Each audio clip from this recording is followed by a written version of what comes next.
नमस्कार, एबीपी गंगा में आपका स्वागत है। मैं रोहित सिंह सावल और आप देख रहे हैं हमारा खास कार्यक्रम उद्घोष। और उद्घोष में आज हमारे साथ मौजूद हैं उत्तराखंड में कांग्रेस के वरिष्ठ नेता पूर्व मंत्री हरक सिंह रावत साहब, जो कि आजकल खासी चर्चा में है। हरक सिंह रावत साहब, आपका स्वागत है एबीपी गंगा में। नमस्कार जी। हरक भाई, आप हमेशा अपने बयानों को लेकर चर्चा में रहते हैं और इस बार एक बार फिर आपने बयान दिया, क्योंकि लोकसभा चुनाव सामने और आपने कहा कि आप हरिद्वार से चुनाव लड़ना चाहते हैं। तो ये इच्छा आपने हाईकमान से जाहिर की या अभी जनता से जाहिर की है? देखिए, जब मैं कांग्रेस में सम्मिलित हुआ था जी, तो मैंने पार्टी के नेतृत्व से, जो प्रभारी हैं देवेंद्र यादव जी और सभी लोगों से उस समय ये कहा था कि मैं विधानसभा चुनाव लड़ने के इच्छुक नहीं हूँ जी, क्योंकि मैं बहुत उत्तर प्रदेश से लेकर उत्तराखंड में पिछले 32-33 सालों से उत्तर प्रदेश और उत्तराखंड की विधानसभा में जी, और उत्तराखंड में तो लगभग पूरे के पूरे 22 साल से लगातार विधायक के रूप में काम करने का मुझे मौका मिला। तो इसलिए मैंने कहा था कि मैं विधायक का चुनाव नहीं लड़ूंगा।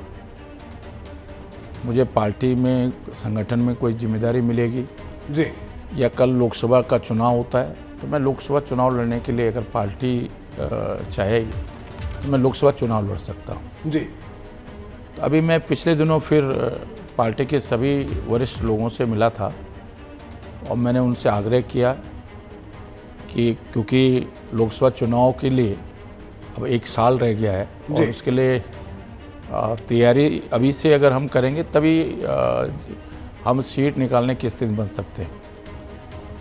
तो मैंने उनसे एक निवेदन किया था पार्टी के सभी वरिष्ठ लोगों से कि अगर आप मुझे लोकसभा चुनाव लड़ने के लिए चुनाव लड़ाते हैं तो मैं इसके लिए इच्छुक हूँ। और मेरी इच्छा ये है कि अगर हरिद्वार पार्लियामेंट सीट से आप विचार करें, जब भी करें, तो मैं हरिद्वार से लड़ने के लिए इच्छुक हूँ जी। और इसलिए मैंने हरिद्वार पार्लियामेंट सीट पर काम करना शुरू भी कर दिया है। पार्टी कल क्या निर्णय लेगी वो तो पार्टी का एक कार्यकर्ता के रूप में मैं काम कर रहा हूँ। हरक साहब, ये बताइए कि आपने हरीश रावत साहब से आशीर्वाद मांगा, लेकिन और उन्होंने मना कर दिया कि मैं कोई आशीर्वाद नहीं दूंगा। उन्होंने तो ये बयान दे दिया कि चुनाव आ रहे हैं, भंवरे मंडराते रहते, इस तरह के बयान उन्होंने दिए। इस पर क्या कहेंगे? अब देखिए, मैं, वो बड़े हैं, उम्र में भी बड़े हैं और पार्टी के वरिष्ठ नेता हैं जी। मैं इस पर कोई टिप्पणी तो नहीं करूँगा, लेकिन मैंने इसलिए कहा कि भाई अगर कल पार्टी मुझे हरिद्वार से लड़ने पर विचार करती है तो निश्चित रूप से उसमें हरीश भाई का भी सहयोग चाहिए, सबका सहयोग चाहिए। अब वो क्या कह रहे हैं ये देखिए, ये तो उनका अपना सोच है कि वो क्या कह रहे हैं। और आप एक कार्यक्रम में हरिद्वार में थे, आप और हरीश रावत साहब, और आप दोनों के बीच बातचीत तक नहीं हुई, तो आशीर्वाद कैसे मिलेगा? हरक भाई, ये बताइए। नहीं, इसलिए नहीं, क्योंकि मुझे जानकारी नहीं थी कि वो भी इस कार्यक्रम में आ रहे हैं जी। और जब मैं मीडिया से बातचीत करके निकल रहा था जी, तब मुझे किसी ने कहा कि वो भी बैठे हैं और वो कहीं अंदर किसी आश्रम के किसी कमरे में बैठे थे और क्योंकि दरवाजे पे पूरा मीडिया खड़ा था जी, फिर मुझे लगा कि खामोखाम ये सुर्खियाँ बनेंगी जी। अब मैंने तो ये सोच के नहीं गया मिलने के लिए कि हम बातचीत करेंगे तो इस पे भी मीडिया अपने अपने स्तर पर सुर्खियाँ बनाएगा। जी। तो सुर्खियाँ ना बने, मैंने इसलिए सोचा कि हम तो मिलते रहते हैं आपस में, तो इसलिए मैं नहीं मिला कि तो आपने ये बताइए, अगर आपको हरिद्वार से चुनाव लड़ने की इच्छा जाहिर आपने की, तो हरीश रावत साहब से कोई व्यक्तिगत तौर पे आपकी बातचीत हुई है अभी कि आपने उनसे सहयोग मांगा हो?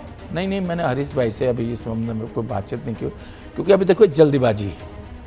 यानी भविष्य में करेंगे बात आप? अगर पार्टी विचार करती है कल और मुझे कोई संकेत इस तरह के मिलते हैं तो मैं निश्चित रूप से उनसे भी बात करूंगा, सबसे ही करूंगा। देखिए, अभी तो क्योंकि मैं एक तरह माहौल टटोल रहा हूँ जी। मैं अभी पौड़ी जिले के दौरे पे भी गया था जी। अब होता क्या है कि जब मैं विधानसभा का चुनाव होता है तो मैं जिस विधानसभा में दौरा करने लगता हूँ लोगों को लगता है कि मैं वहाँ से चुनाव लड़ रहा हूँ। जी। तो मैं अभी पौड़ी भी गया था, बीरोंखाल पौड़ी ज़िले के 2 विकास खंडों में, बल्कि सतपुली और बीरोंखाल और पोखड़ा भी गया था जी। तो अब क्योंकि कार्यकर्ता के रूप में और एक पार्टी के जिम्मेदार कार्यकर्ता के रूप में अगर मैं काम कर रहा हूं तो ये जरूरी नहीं कि कल कोई ज़रूरी नहीं कि चुनाव मुझे पार्टी लड़ाए। कल पार्टी कहती है नहीं भाई आपको नहीं लड़ना, कोई और लड़ेगा, तो हम उसके लिए काम करेंगे जी। तो ये ज़रूरी नहीं है। और मैं सोचता हूँ कि इस समय कांग्रेस में जो कहना चाह रहा हूँ, जो मैंने महसूस किया है कि इस समय कांग्रेस का मजबूत होना ये केवल कांग्रेस के लिए ज़रूरी नहीं है जी। हरीश रावत, हरक सिंह रावत या प्रीतम या गोदियाल या करण मेहरा के लिए ज़रूरी नहीं है। इस समय कांग्रेस का मजबूत होना उत्तराखंड के लिए जरूरी है, उत्तराखंड के लोकतंत्र के लिए जरूरी है। हरक भाई, उत्तराखंड में तो कांग्रेस ही एक साथ नहीं है, हर रोज नई बयानबाजी, हर रोज नए पोस्टर। मैं सोचता हूँ इससे बचना चाहिए, एक दूसरे के खिलाफ कोई टिप्पणी करने से या कोई ऐसी बात करने से जो गड़े मुर्दे उखाड़ने से हम सबको बचना चाहिए। लेकिन कई बार क्या होता है कि इसका नुकसान भी होता है और कई बार इसका फ़ायदा भी होता है। तो मैं सोचता हूँ कि क्योंकि आप मीडिया के लोग जी, अब अगर माना मैं ये बयान नहीं देता कि मैं हरिद्वार से चुनाव लड़ने के लिए इच्छुक हूँ और माने हरीश रावत जी ये नहीं कहते कि वो भाई अभी तो बहुत जल्दीबाजी है और पार्टी जो तय करेगी जी, तो कुछ दिनों से जो मैं आपका कुछ समय हमको मिल रहा है जी, आपके चैनल का या दूसरे चैनलों का या प्रिंट मीडिया का, तो वो फ्री का विज्ञापन भी मिल रहा है, ये समय भी नहीं मिलता जी। तो कभी कभी इसका फायदा भी होता है। इस बार बीजेपी छोड़कर कांग्रेस में आना, क्या ये फैसला सही था? देखिए, मैं फिर ये बात को दोहरा रहा हूँ, मैंने पहले भी जब 2022 में जब ये घटना हुई, ये घटना थी या दुर्घटना थी? मैं दुर्घटना थी, ये दुर्घटना थी। ये जरूर है कि कांग्रेस के हमारे मित्र सभी चाहते थे। देखिए, देवेंद्र यादव जी से मेरी बात हुई थी, उनका टेलीफोन आया था, गोदियाल जी का, उसमें प्रदेश अध्यक्ष थे, प्रीतम सिंह जी विपक्ष के नेता थे, सब लोग, काजू निजामुद्दीन हैं वो मुझसे लगातार, करण भाई, सभी मुझसे चाहते थे कि मैं कांग्रेस में आऊँ, यशपाल आर्य जी। लेकिन मैंने ये मन बना लिया था कि रोज़ पार्टी बदलना, रोज़ इस तरह की स्थिति करना, न ये मेरे हित में है और ना एक ये प्रदेश के लिए भी ठीक नहीं।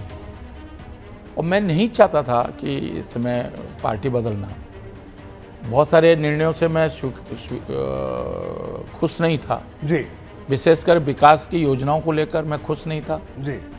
मैं कुर्दार मेडिकल कॉलेज की लड़ाई, लालढांग चिलर खाल की लड़ाई, कॉर्बेट पाखरो टाइगर सफारी की लड़ाई मैंने दिल्ली से लेकर उत्तराखंड तक लड़ी और काफ़ी हद तक सफलता भी मिली। तो इन मुद्दों पर मैं, चाहे त्रिवेंद्र राव जी मुख्यमंत्री थे, मेरे मतभेद थे, धामी से तो नहीं थे, धामी को क्योंकि कम समय हुआ था, 6 महीने का समय मिला था, तो मैंने पार्टी छोड़ने का निर्णय नहीं था। लेकिन जिस तरह का माहौल बनाया गया और जिस तरह की स्थिति बनी, उससे भारतीय जनता पार्टी ने एक डिसीजन लिया और कांग्रेस में, आपको ध्यान होगा उस समय अगर मेरी पहले से बातचीत होती कांग्रेस में जाने की तो इतनी देरी थोड़ी होती कांग्रेस में सम्मिलित होने में जी। और मुझे मालूम था कि माननीय हरीश रावत जी के मन में कहीं ना कहीं वो नाराज़गी मेरे को लेकर होगी 2016 की जी। अब भी आपने देखा है कि उनका बयान अब भी आया जी, नाम लिए बिना उन्होंने जिस तरह इशारा किया, हालांकि अब उचित नहीं था, इसलिए उचित नहीं था क्योंकि जब मैं कांग्रेस पार्टी में सम्मिलित हुआ तो उसमें उनकी भी सहमति थी जी। बिल्कुल।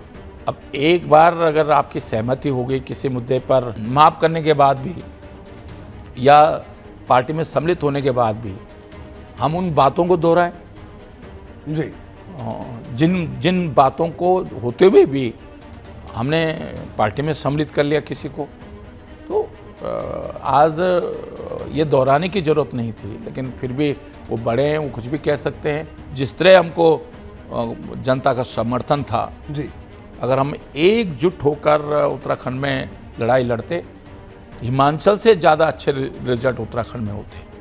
लेकिन जो हो गया, जब जगो तभी सवेरा है। मैं जब विपक्ष का नेता था 2009 में, आप सोचिए कि हमने इतनी लड़ाई लड़ी, इतना संघर्ष किया सदन से लेकर सड़कों पर जी, कि उसका नतीजा था कि हम 5 पार्लियामेंट सीट उत्तराखंड में। क्या इस वक्त आपको लगता है उत्तराखंड कांग्रेस इस स्थिति में कि 5 संसदीय सीटों पर आप दावेदारी कर सकते हैं? मैं ये स्थिति तो नहीं है, देखिए बहुत साफ मैं कह रहा हूँ। लेकिन हम 2019, 14 और 19 की तरह कमज़ोर स्थिति में नहीं, हम 14 और 19 की तरह कमज़ोर स्थिति में नहीं हैं।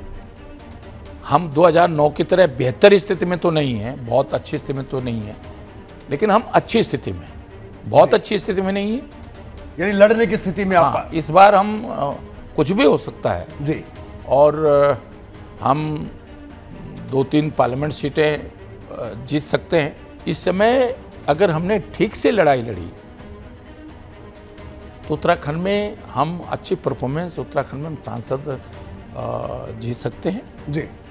और लेकिन उसके लिए हमको कांग्रेस को लगातार जनता के इन मुद्दों पर लड़ना पड़ेगा, संघर्ष करना पड़ेगा, और कांग्रेस कर भी रही है। उत्तराखंड का नाम किसी अच्छे काम के लिए आ रहा है, चाहे अंकिता हत्याकांड को लेकर आ रहा है, चाहे भर्ती घोटालों को लेकर आ रहा है, चाहे जो सिमट को लेकर आ रहा है, कहीं बस दुर्घटनाएं हो रही हैं उसको लेकर आ रहा है।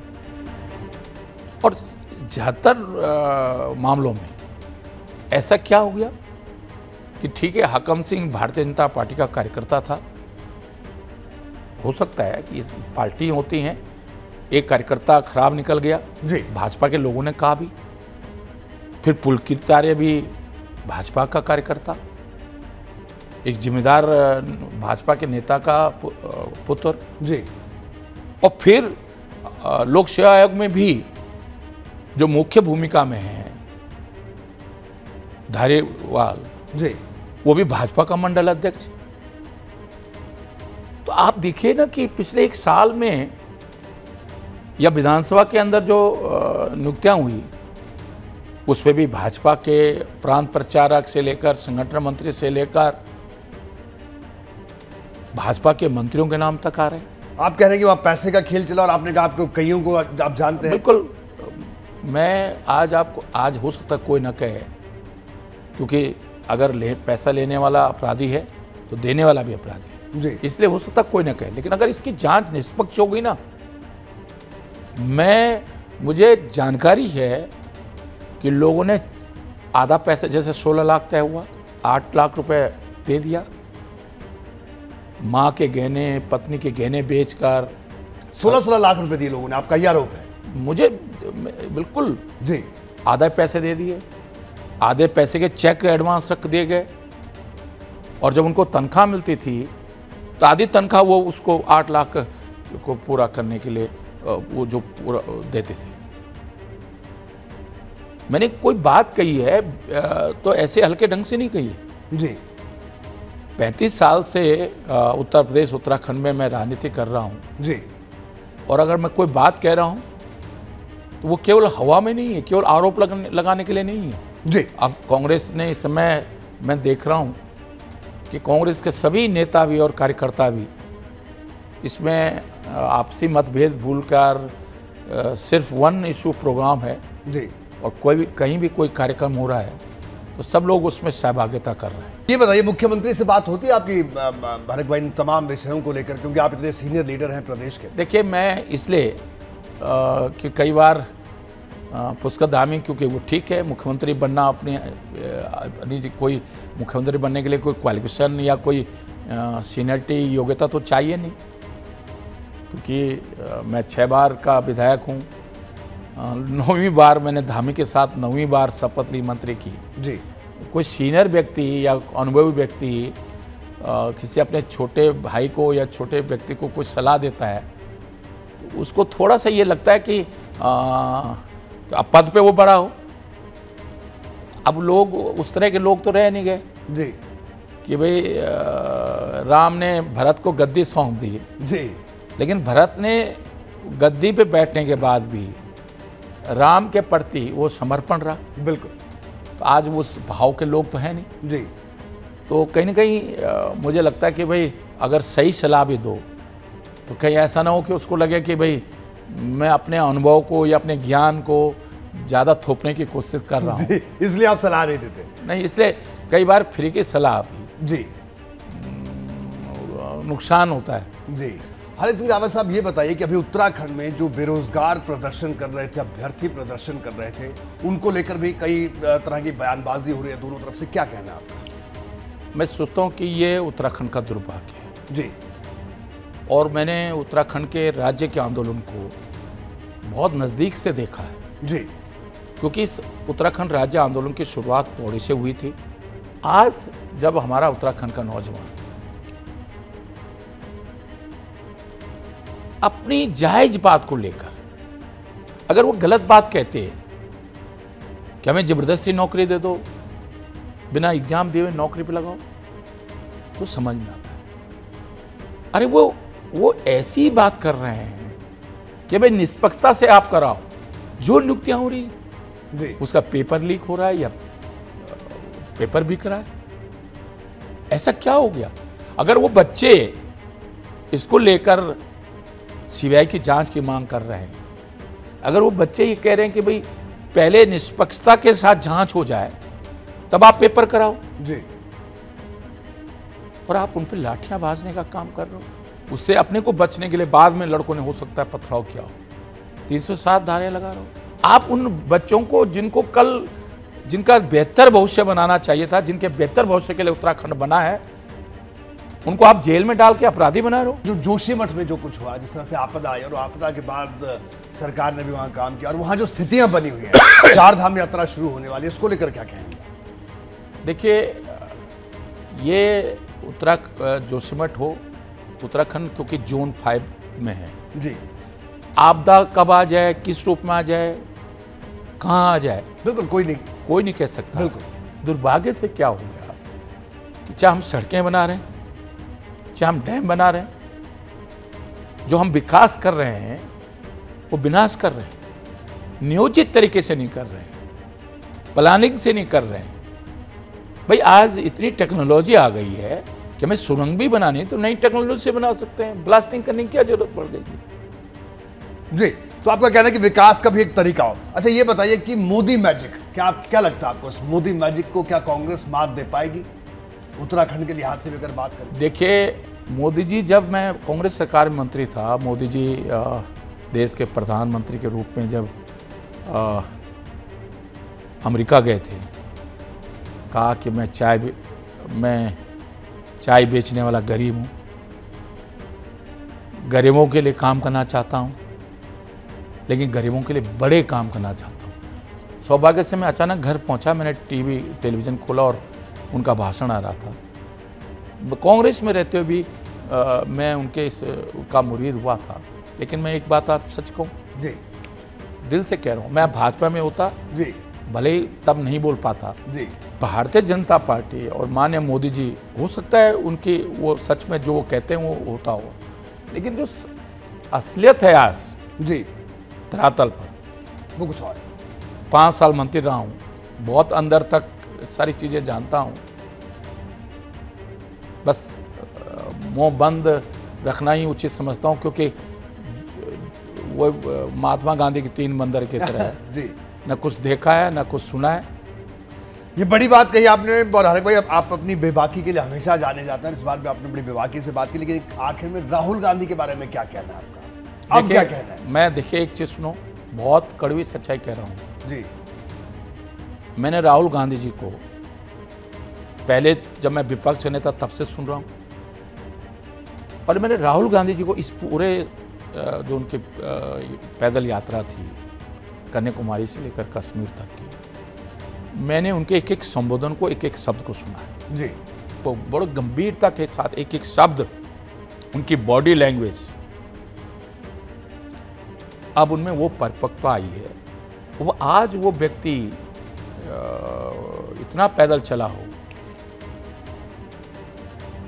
अच्छे लोगों के, मैं नहीं समझता कि किसी के अंदर इतने, ये उनकी विल पावर है आप कहते हैं कि उनकी भारत जोड़ो यात्रा जो है सफल रही। अरे भाई आखिर में ये बताइए कि देखिए राजनीति संभावनाओं का खेल है, तो कल को हो सकता है अभी लोकसभा चुनाव आ रहे हैं, बीजेपी एक बार फिर से आपको निमंत्रण दे, तो अभी कोई पक्का मन है या सारे विकल्प खुले हैं राजनीति में? नहीं देखिए, क्योंकि मैं कांग्रेस में हूँ, मेरी एक आदत है, उसके कारण मेरे पे दल बदल का आरोप भी लगता है जी। मुझे वो आरोप झेलना पसंद है, लेकिन पार्टी में रहकर विश्वासघात करना वो मुझे पसंद नहीं। इसलिए मैं कांग्रेस में हूं, मैं इसलिए ईमानदारी के साथ कांग्रेस के लिए। और अगर टिकट नहीं दी हरिद्वार से तब भी कोई बात नहीं, कोई जरूरत थोड़ी कि टिकट, हर चीज टिकट के लिए नहीं होती। वो राहुल गांधी जी ने अब सड़कों पे उतर करके कांग्रेस के कार्यकर्ताओं को नारे लगाना, संघर्ष करना, पैदल चलना, लोगों के बीच में जाना सिखा दिया है जी। तो हरक सिंह रावत साहब आपका बहुत बहुत शुक्रिया बीपी गंगा से बातचीत करने के लिए। तो हरक सिंह रावत साहब हमारे साथ मौजूद थे, हरिद्वार से लोकसभा का चुनाव लड़ना चाहते हैं, हाईकमान से उन्होंने बात की, लेकिन आज भी हरक सिंह रावत उतनी ही बेबाकी से अपनी बात रख रहे हैं जितनी बेबाकी से वो पहले रखते थे। उनका साफ तौर पर कहना है कि कांग्रेस का अच्छा दौर आएगा, भारतीय जनता पार्टी की मौजूदा सरकार पर निशाना साध रहे हैं और अपनी दावेदारी को मजबूत बता रहे हैं। फिलहाल हमारे इस खास पेशकश में इतना है, दीजिए इजाजत, नमस्कार।